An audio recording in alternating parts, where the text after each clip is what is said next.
નમસ્કાર વિદ્યાર્થી મિત્રો, મારી યુટ્યુબ ચેનલ સંજય પટેલમાં આપ સૌનું હાર્દિક સ્વાગત છે. મિત્રો, આજના વિડીયોની અંદર આપણે ધોરણ 5 વિષય છે ગુજરાતી, જેનો પાઠ 8મો, જેનું નામ છે લીલાછમ ખેતરનો રખેવાળ. આ પાઠના સ્વ અધ્યયન પોથીના પ્રશ્નો અને તેના જવાબો વિશે શીખવાના છીએ. વિદ્યાર્થી મિત્રો, જો તમે મારી ચેનલમાં નવા હોય તો મારી ચેનલને જરૂરથી સબસ્ક્રાઇબ કરો. વિડીયો સારો લાગે તો લાઇક કરો, શેર કરો અને બેલ નોટિફિકેશન ઓન કરો, જેથી મારા આગળના નવા વિડીયો પણ આપને મળતા રહે. તેમજ વિદ્યાર્થી મિત્રો, આ પાઠની PDF જોવા માટે પ્લે સ્ટોરમાં જઈ અમારી એપ્લિકેશન વિશ્વગુરુ STD 1-12 ગુજરાતી ડાઉનલોડ કરી તમારા મોબાઈલમાં ઇન્સ્ટોલ કરો. જે તમે શરૂ કરશો તો તમને આ પ્રકારે જોવા મળશે, જેમાં સ્વ અધ્યયન પોથીની અંદર ધોરણ બતાવશે, ધોરણ પસંદ કરશો એટલે વિષય બતાવશે, વિષય પસંદ કરશો એટલે પાઠનું નામ બતાવશે, જેમાં તમે વિડીયો ઉપર ક્લિક કરશો તો વિડીયો જોવા મળશે અને PDF ઉપર ક્લિક કરશો તો તમને PDF જોવા મળશે. તો આશા રાખું છું અમારી એપ્લિકેશન આપ સૌને ગમશે. જરૂર ડાઉનલોડ કરજો, જે એકદમ ફ્રી છે. કોઈ પણ પ્રકારના ચાર્જ વગર તમે વિડીયો અને PDF બંને જોઈ શકશો. તો ચાલો મિત્રો, હવે આપણે શરૂ કરીએ પાઠ 8મો, લીલાછમ ખેતરનો રખેવાળ. પ્રશ્ન 1 છે, પાઠમાં આવતા અંગ્રેજી શબ્દો ઉદાહરણ મુજબ શોધીને લખો.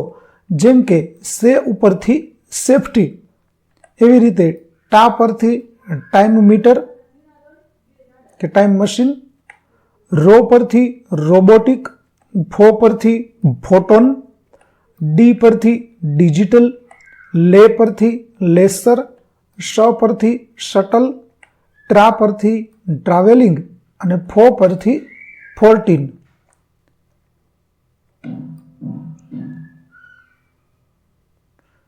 ત્યાર પછી આપેલા શબ્દોની સાચી જોડ બનાવો. જેમ કે પંખી રમે છે તો આવશે ઝાડમાં, એવી રીતે ઝરણા રમે છે પહાડમાં, ઘોડી ઊભી છે વાટમાં, આપણે ઉડવું છે આકાશમાં, કોઈ ફરે છે ભાગોળમાં, હોડી ઊભી છે નદીના ઘાટમાં, પંખી રમે છે ઝાડમાં, આપણે રમવું છે વનવગડામાં અને કોઈ ફરે છે પોળમાં. ત્યાર પછી પ્રશ્ન 3, પાઠને આધારે જવાબ લખો. જેમ કે જુરાસિક યુગના ડાયનોસોર જોવા ઈચ્છનાર, તો જવાબ આવશે દિગ્વિજય. એવી રીતે રાહ બતાવનાર એટલે કે ગાઈડ હતો અભિષેક દત્ત.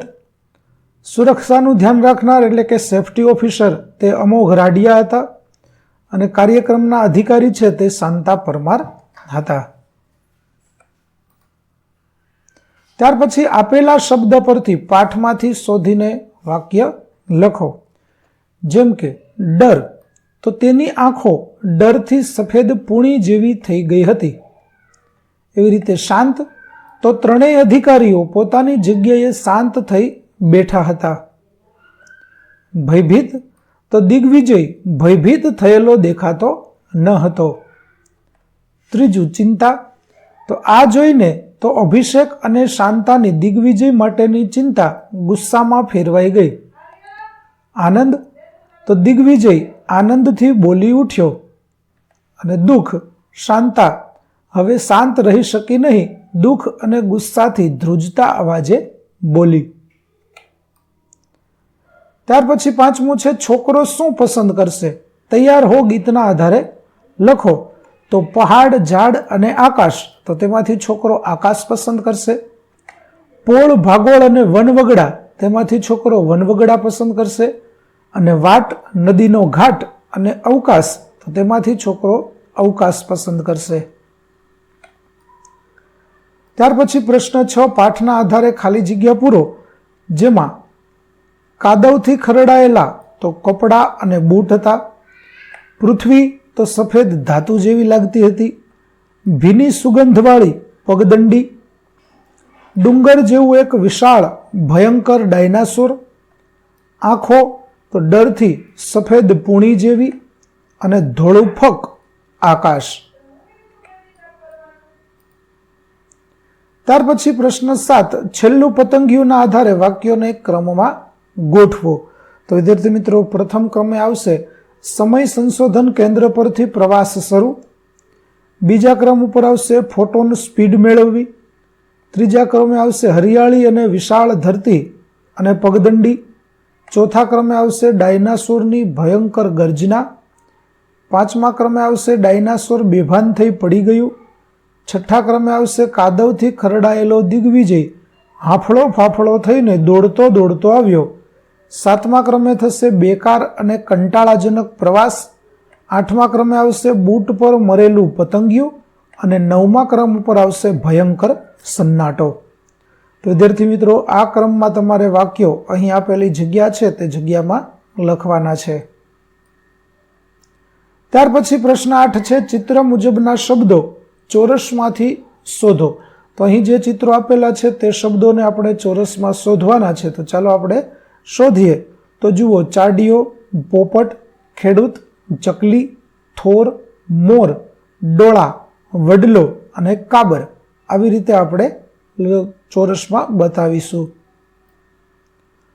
ત્યાર પછી પ્રશ્ન 9 છે, નીચેના પ્રશ્નોના જવાબ લખો. જેમાં પેલું છે, દિગ્વિજયે નકામું લાખો વર્ષ જૂનું પતંગિયું એમ કેમ કહ્યું?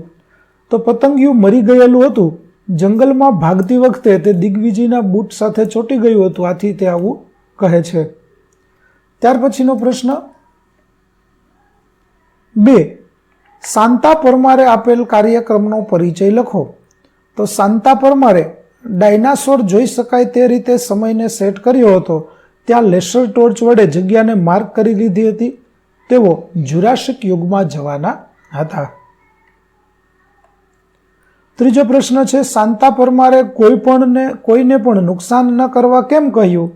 તો જો જુરાસિક યુગમાં કોઈ ભૂલ થઈ જાય તો તેનું પરિણામ વર્તમાનમાં ભયંકર આવી શકે, આથી નુકસાન ન કરવા કહ્યું હતું.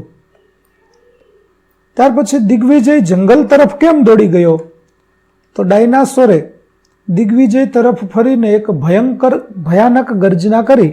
આ ગર્જના સાંભળીને તે ખૂબ જ ડરી જાય છે અને જંગલ તરફ દોડવા લાગે છે. ત્યાર પછી દિગ્વિજયે શું ભૂલ કરી? તો દિગ્વિજયે જુરાસિક યુગમાં એક પતંગિયાને મારવાની ભૂલ કરી હતી. ત્યાર પછી પ્રશ્ન 10, વાક્ય સામે સાચો શબ્દ મૂકો. જેમ કે બોમ્બ ફૂટે તેવો ધડાકો, આગ વરસાવતો સૂરજ, કાન ફાડી નાખે તેવો અવાજ, પ્રકાશ કરતા 2 ગણી ઝડપ, મહેલ જેવું ઘર અને વિશાળ વડના થડ જેવા પગ. ત્યાર પછી પ્રશ્ન 11, ચિત્ર સામે આપેલ ભાવ લખી એક વાક્ય લખો. તો પોતાની અંદર દબાવી રાખેલો ડર બહાર આવી ગયો. એવી રીતે પહેલામાં આવશે આશ્ચર્ય. તો જાદુગરના ખેલ જોઈ સૌ આશ્ચર્યમાં પડી ગયા. બીજું ચિત્ર આવશે ગુસ્સો. તો લેશન ન કર્યું તેથી શિક્ષક ગુસ્સે થયા. ત્યાર પછી છે દુઃખ. તો અકસ્માતના સમાચાર સાંભળી દુઃખ થયું. ત્યાર પછી હાસ્ય અને આનંદ. તો જોક્સ સાંભળી બાળકો હસવા લાગ્યા. અને ચિંતા. તો દીકરો ઘરે ન આવતા માને ચિંતા થઈ. તો વિદ્યાર્થી મિત્રો, અહીં આપણો પાઠ 5 લીલાછમ ખેતરનો રખેવાળ ના સ્વ અધ્યયન પોથીના પ્રશ્નો અને તેના જવાબો પૂરા થાય છે. આગળના પાઠના સ્વ અધ્યયન પોથીના પ્રશ્નો અને તેના જવાબો મેળવવા મારી ચેનલને જરૂરથી સબસ્ક્રાઇબ કરો.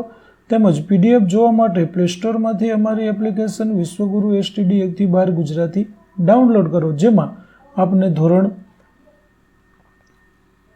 5 તમામ વિષયના સ્વાધ્યાય સોલ્યુશન, સ્વાધ્યાય પોથી સોલ્યુશનના વિડીયો અને PDF મળી રહેશે, જે એકદમ ફ્રી છે. કોઈ પણ પ્રકારના ચાર્જ વગર તમે વિડીયો અને PDF જોઈ શકશો. તો આશા રાખો અમારી એપ્લિકેશન પણ આપને ગમશે. જરૂરથી ડાઉનલોડ કરજો. ફરી મળીશું આપણે નવા વિડીયો. ત્યાં સુધી આવજો.